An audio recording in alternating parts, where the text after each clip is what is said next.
Bienvenidos a Desvendando Noticias. Hoy les traemos un artículo histórico, así como lo hemos hecho en el pasado. Este es el portal que es mantenido por el Congreso de los Estados Unidos. Son periódicos que vienen del 1777 a 1963. Vos pones una búsqueda ahí y encontrás pues lo que se publicó en esos años. Entonces hoy quiero hablarles un poco de la Fundación Rockefeller. Este periódico es de 1901, o sea, estamos hablando casi 120 años para atrás. Resulta ser, para los que han seguido nuestros videos cuando hablamos de estos temas, que el señor Rockefeller le da un giro a la medicina de la que conocemos ahora como medicina moderna. Es bien claro en los libros, incluso en los artículos oficiales, que Rockefeller toma posesión de todos los programas de estudios médicos en universidades con el fin de empezar a enseñarle a los doctores a recetar medicamentos o fármacos en lugar de curar enfermedades. Y a partir de ahí venimos en estos últimos 120 años en esa dirección. La verdad que los fármacos y los medicamentos no curan, lo que hacen es engañar al cuerpo de que está curado y el sistema inmune o el sistema inmunológico se ve afectado y se debilita. Pero bueno, un poco de historia acá. Dice que, para que más o menos se den cuenta, hay pruebas de la Fundación Rockefeller en 1901. Por acá tenemos que él está dando dinero para darlo en becas estudiantiles. Entonces, interesante, ¿no? Que alguna persona en aquel momento interesada en ser doctor, sin saber la manipulación que iba a venir, anuente a seguir órdenes, démosle una beca para que estudie, pero en ese estudio viene todo el adoctrinamiento de la nueva manera de pensar para el médico. Entonces, aquí les dejo más o menos este dato. Es curioso que es de la Associated Press, una de del trío de desinformación del que hablamos también acá en el canal, que tiene años de estar desinformando y distribuyendo noticias a los demás países del mundo. Pero bueno, ahí les dejo que Rockefeller, eso fue lo que hizo: donar dinero para programas de estudio, crear el adoctrinamiento de la nueva manera de pensar de los doctores, y de curar nos pasamos a recetar medicamentos y fármacos para engañar a los cuerpos. Ahora, con esto de la Fundación Rockefeller, quiero pues hacer una conexión acá. Tenemos otra fundación en nuestra era, que es la Fundación Gates. Ya ha quedado más que claro que lo que ha hecho Bill Gates es básicamente seguir el libreto que dejó el señor Rockefeller. Era un señor mayor, un Robert Barron de aquel momento de la Edad Dorada en Estados Unidos, que limpió su imagen pagándole a la prensa para que él pudiera verse ante los ojos del público como una persona benevolente. Y obviamente la prensa de estos años, muy difícil a veces encontrar quiénes estaban como en la resistencia o quiénes estaban como en contra de todo esto. Sin embargo, hoy quiero compartirles un artículo de eso. Pero antes, pónganle atención a la Fundación Rockefeller, porque tengo otro documento que encontré en la Universidad de Sevilla, hecha de hecho por una persona costarricense. Habla de la tardía epidemia, y pongo tardía porque esto me demuestra que todas estas pandemias tienen una agenda política. La tardía epidemia de influenza o gripe española en Costa Rica. Entonces no les voy a leer todo el documento, solo algunas cosas importantes acá. Dice por acá que pues, la pandemia de influenza que afectó al planeta entre 1918 y 1920 constituyó un fenómeno transnacional, así como las estrategias científicas y técnicas para enfrentarla. Dejaré el link de este documento para el interesado. Leemos esto y van a ver que hay demasiados paralelismos con el 2020. La pandemia se desarrolló en 3 oleadas. La primera inició en los primeros meses de 1918 y se caracterizó por una gran morbilidad, pero escasa mortalidad. La segunda ola arribó en agosto de ese año y fue muy letal. La tercera llegó con el nuevo año de 1919 y en algunos lugares se mantuvo hasta 1920. No se ha determinado si los brotes epidémicos de 1920 constituyen una cuarta oleada o una nueva epidemia asociada a una cepa diferente del virus. Ahí nos queda claro que pues quieren seguir como el hilo con otra diferente, y ahí pues ponen sus nombres y ese tipo de cosas. Ok, en página 17 de este documento dice por acá que estamos en 1914. En esa línea aprovechó el arribo de la Fundación Rockefeller a Costa Rica en 1914. Aquí hay un paralelismo enorme. Una fundación de este tipo arribando a países tercermundistas con su agenda. Bueno, aquí dice que con el propósito de combatir la anquilostomiasis y promover la centralización e institucionalización de la salud, ya que coincidían en esos objetivos. La lucha contra esa enfermedad mediante campañas se había iniciado desde 1908. Vemos registros de la Fundación Rockefeller en 1901. Al parecer esos primeros años del siglo XX fueron para formar la fundación y echarle mano a su agenda. La fundación planteó nuevas formas de enfrentar las dificultades e invertir los pocos recursos. Su director, el doctor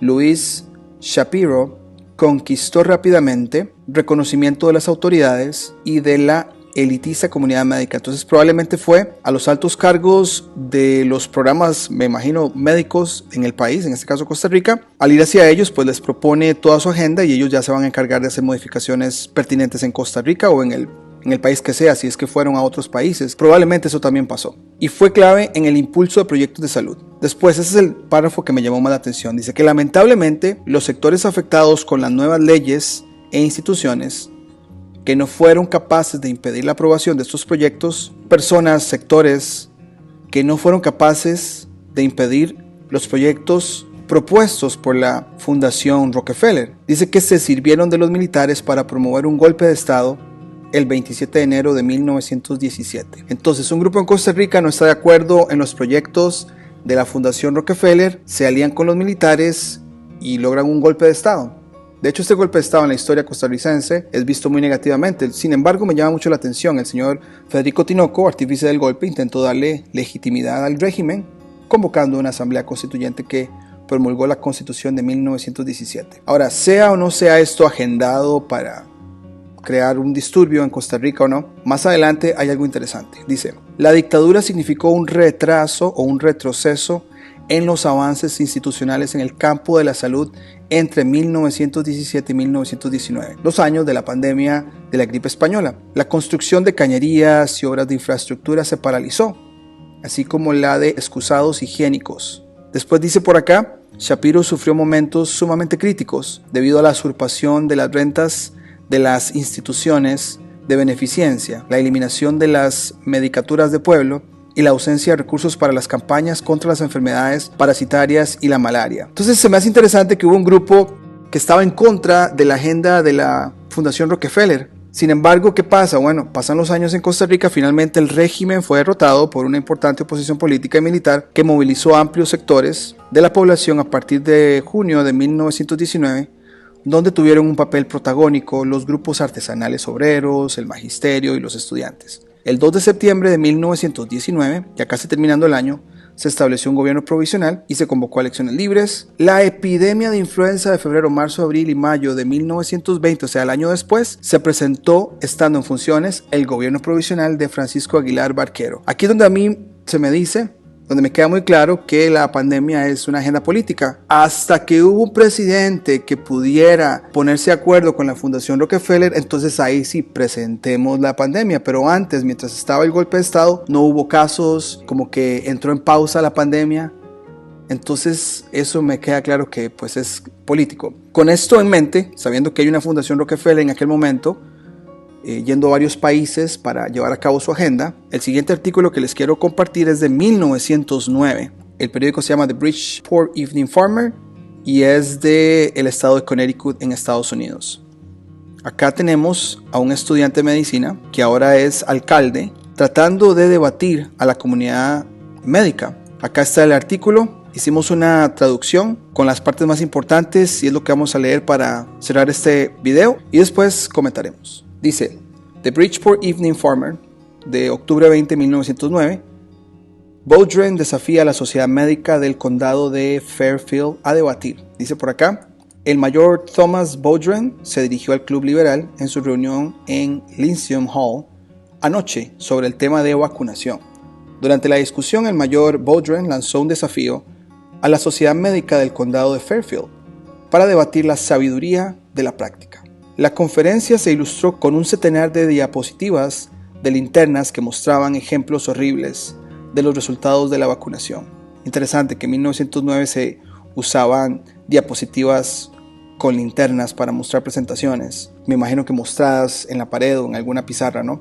Después dice por acá, luego el siguiente párrafo es cuando él ya nos cuenta de cuando fue estudiante de medicina y a partir de ahí cómo fue que él cambió su manera de ver las cosas y con este material es cómo va a tratar de debatir a la comunidad médica. Dice, mientras asistía a la facultad de medicina me dijeron que la inoculación con el virus de la viruela de la vaca era un cierto preventivo de la viruela y, como la mayoría de los otros estudiantes de medicina, acepté con fe y credulidad infantiles la máxima de mis maestros en cuanto a mucha sabiduría infalible. Después de una experiencia derivada del tratamiento de varios casos de viruela postvacunal en pacientes que daban evidencia de haber sido vacunados recientemente y con éxito, me desperté y me di cuenta del hecho desagradable de que la vacunación protectora no era todo lo que se decía por ella. Entonces comencé un estudio del problema de la vacunación en todos sus aspectos.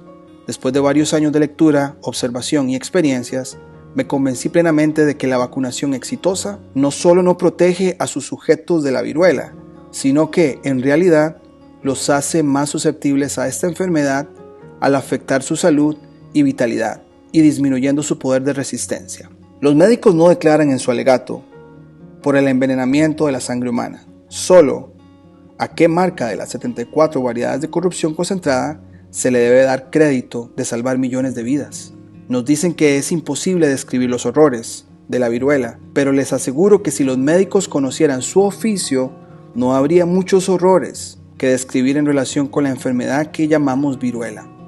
Y la cara llena de hoyos que vemos son señales seguras de la incompetencia del médico tratante. Debo añadir que también es imposible describir las sucias condiciones que hicieron posible tal enfermedad. Un escritor nos dice que de 3,000 vacunas en San Luis no ocurrió ni un solo caso de lesión. Aquí está su lógica. Podés raspar un cadáver de viruela de su sucio pus, inocular media docena de terneros con su corrupción, pasarlo a través de varios monos y luego mezclarlo con glicerina e inyectarlo en el cuerpo sudado de un niño pequeño y ninguna lesión vendrá de ella. Cuando la vacuna es tomada significa envenenamiento de la sangre.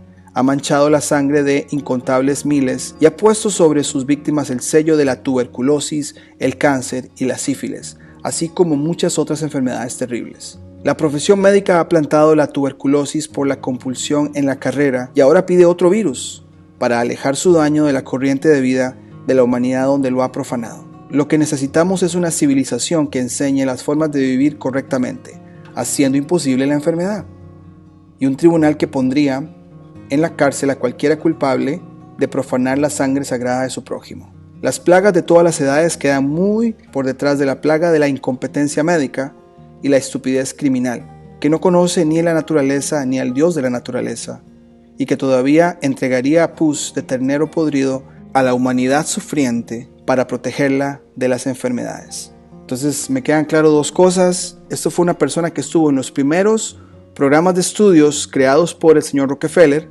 y se da cuenta que lo que se les enseña no estaba bien, y cuando ya es alcalde va y se dirige a la comunidad médica para decirle todo lo que él ha descubierto y que ve aquí una agenda que sea perpetua en el daño del ser humano. Ahora, lo único que me queda a mi duda es, está buscando que haya un tribunal. Sin embargo, a veces a mí me parece que el modelo legal es otro instrumento del sistema, de la élite, para que los que tienen el dinero puedan comprarlo y nunca ser enjuiciados o nunca paguen por sus crímenes. Pero bueno, eso es simplemente nuestra opinión personal, pero queríamos compartirles este artículo muy interesante de hace unos 110 años que nos habla de ese programa de estudio que el señor Rockefeller crea con su fundación y que hubo una agenda muy clara de la Fundación Rockefeller para que los países la siguieran también, como pasó en Costa Rica. Por ahora sería todo, nos vemos en la próxima y les agradeceré también sus comentarios. Hasta la próxima. Si te gustó el contenido del canal, no olvides suscribirte, darle campanita para notificaciones. Tenemos el botón de unirse para aquellos que nos quieran apoyar como miembros. Pero por ahora sería todo y nos vemos en la próxima.